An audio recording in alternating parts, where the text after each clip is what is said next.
कहानी एक छोटे से गांव की है जहां एक बूढ़ी औरत रोज शाम को समोसे बेचने आती थी। वह औरत अजीब थी, पर लोगों को उसके हाथ के समोसे इतने स्वादिष्ट लगते थे कि हर कोई उससे समोसे खरीदता। उसकी दुकान एक पुराने पीपल के पेड़ के नीचे लगती थी और उसकी दुकान पर हर समय भीड़ लगी रहती थी। लेकिन गांव में एक अफवाह थी कि वह बूढ़ी औरत कोई साधारण इंसान नहीं बल्कि चुड़ैल है। लोग कहते थे कि उसकी उम्र सालों से नहीं बढ़ी और जब भी कोई उससे सवाल करता वह गहरी हंसी में हंसती और कोई जवाब नहीं देती। लोग उसे लेकर डरते थे, लेकिन उसके समोसे खाने से खुद को रोक भी नहीं पाते थे। उसका व्यवहार भी बेहद रहस्यमय था। गांव के लोग आपस में बातें करते, लेकिन किसी के पास पुख्ता सबूत नहीं था कि वह औरत सच में चुड़ैल है या नहीं। गांव में कुछ लोग थे जो कहते थे कि यह सब महज अफवाहें हैं, लेकिन अधिकतर लोग मानते थे कि कुछ तो गड़बड़ है। एक दिन गांव के 3 लड़कों ने तय किया कि वे इस रहस्य का पर्दाफाश करेंगे। वे तीनों दोस्त रवि, मोहित और सौरभ इस बूढ़ी औरत का पीछा करने की योजना बनाते हैं। उन्हें पता करना था कि वह बूढ़ी औरत कहां से आती है और उसकी असली पहचान क्या है। उस दिन शाम को जैसे ही बूढ़ी औरत अपनी दुकान बंद करने लगी, लड़के उसे चुपके चुपके दूर से देखते रहे। वह पीपल के पेड़ से निकलकर जंगल की ओर चल पड़ी। लड़के धीरे धीरे उसका पीछा करने लगे। बूढ़ी औरत काफी तेजी से चल रही थी और उसे देखकर लड़कों को थोड़ा डर भी लगने लगा, लेकिन वे रुके नहीं।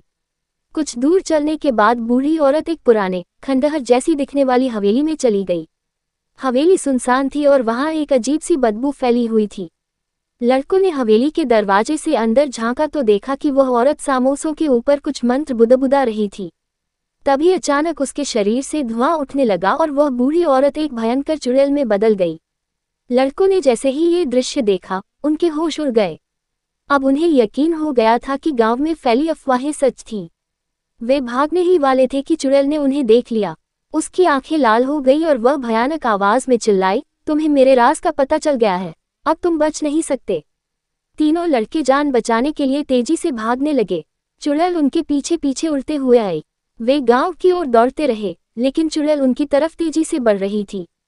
जैसे ही वे गांव के मंदिर के पास पहुंचे, अचानक चुड़ैल रुक गई और वापस उड़ते हुए जंगल की तरफ लौट गई। मंदिर की सीमा पार नहीं कर सकी। लड़के हौंफते हुए मंदिर के भीतर गए और गांव के पुजारी को सारी बात बताई।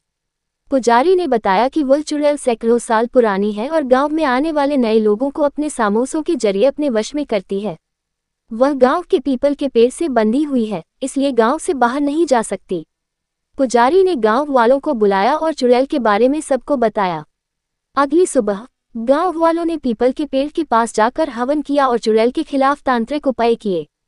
धीरे धीरे चुड़ैल की शक्ति कमजोर पड़ने लगी और एक दिन वह हमेशा के लिए गायब हो गई। अब गांव में वह बूढ़ी औरत कभी दिखाई नहीं दी और लोग उसकी दुकान से कभी समोसे नहीं खरीद पाए।